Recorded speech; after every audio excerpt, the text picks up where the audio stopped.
This is the story of Lori Endrizzi, a 24-year-old woman who encountered an inexplicable entity as she drove through a long, narrow road through the depths of the woods that will lead her to question her own reality.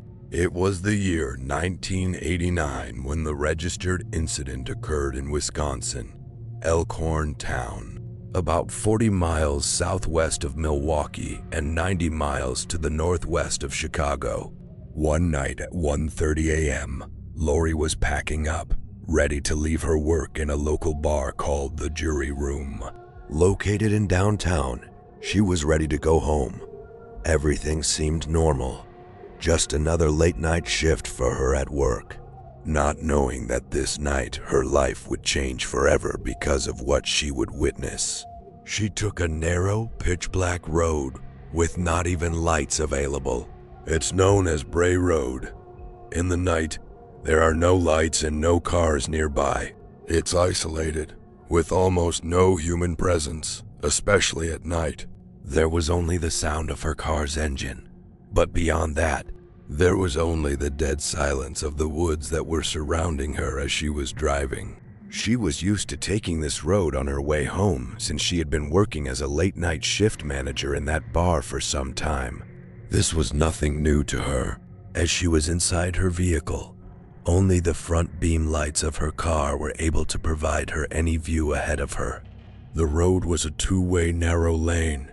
She thought she was alone until she took a curve in the road, forcing her to slightly stop her vehicle. That was the exact moment where what she would witness would give her nightmares for the rest of her life. As she stepped slightly on the brakes to decrease the car's speed, taking the curve safely, it's when something supernatural occurred, as her light beams were illuminating across the dark, isolated road. That's when she noticed there was something in a crouched position on its legs by the side of the road. It was a large mass with fur on it, and it appeared to be alive as its breathing motion was visible. Initially, Lori believed it was a hitchhiker or a person who was hurt, crawling by the side of the road in need of medical intervention.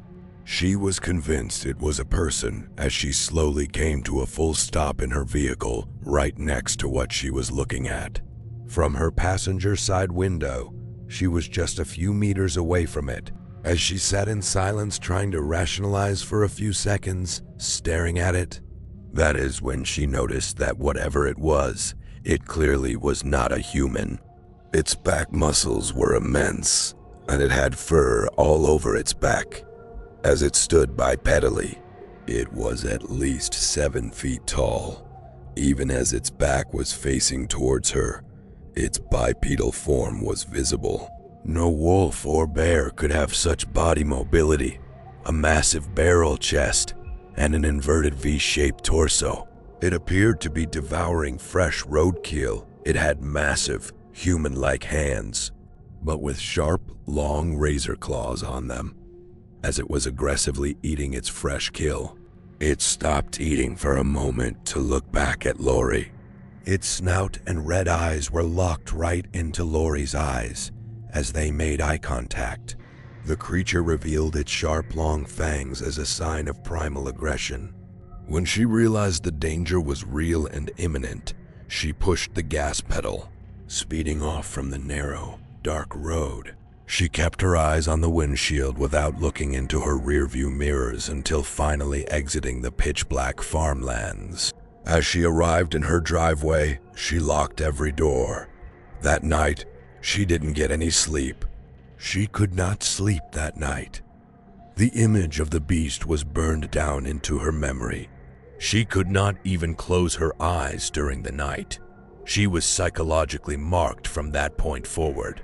The next morning, Lori drove to the public library of Elkhorn Town. She was desperately looking for answers that could explain the 7-foot bipedal beast she witnessed, but there were none. She went through every book regarding local wildlife, and no timber wolf or coyote matched what she witnessed that night. There was nothing that could explain a severe mutation, or an illness capable of making any predator walk bipedally and have human-like body features. There weren't any answers she was looking for. Lori was frustrated, and she ran out of answers. She went to the folklore and myths section, and that is where she found a historical book titled The Golden Book of the Mysterious, published in 1976. As she flipped through the pages, she stumbled upon an illustration of a creature called a werewolf or lycanthrope. With its bipedal traits and its physical intimidation, especially its human-like body features, it matched exactly what she witnessed that night on Bray Road. She knew the encounter was out of the ordinary and felt its presence stated by her as something satanic. For the days that followed, Lori never again took the same road to get back home from work. Bray Road was permanently avoided by her. She would take longer roads to avoid the narrow, pitch-black road forever. She refused to talk about what she witnessed with her family, friends, or even the police for an entire year, as she did not want to be labeled as insane or become the laughingstock of the town. Later, in 1990, she finally broke her silence. Her mother, Pat Lester, a school bus driver, overheard an 11-year-old girl talking about a massive, bipedal-like creature walking around the cornfields close to Bray Road. Knowing her daughter was not insane or crazy, she spoke with her later that day, stating that there was a little girl who had witnessed the same thing as her. His gave Lori the courage to step forward and declare her encounter with the Bray Road beast to the local authorities and the press. As Lori confessed everything and her case was archived, a skeptical reporter for the Walworth County Week newspaper, Linda Godfrey, was assigned to cover the spreading rumors of a werewolf on Bray Road. Godfrey initially thought the story was a joke. To debunk the rumors, Godfrey went to the Walworth County Sheriff's Department to look at official logs. To her absolute shock, the animal control officers and deputies handed her a thick file of real, documented complaints. There were farmers, drivers, and normal working citizens who had been complaining over months about livestock getting shredded to pieces by a bipedal beast and people being chased in their vehicles by a big, bipedal-like creature. The police of the local town had been quietly stacking up a pile of these documents and logs that described the exact same beast, with its 7-foot size, large human-like torso, and big hands with claws by many different people. There was a real pattern here. Whatever it was real, and people were witnessing it, not just Lori. Finally, Lori pushed her name and story forward onto the public record.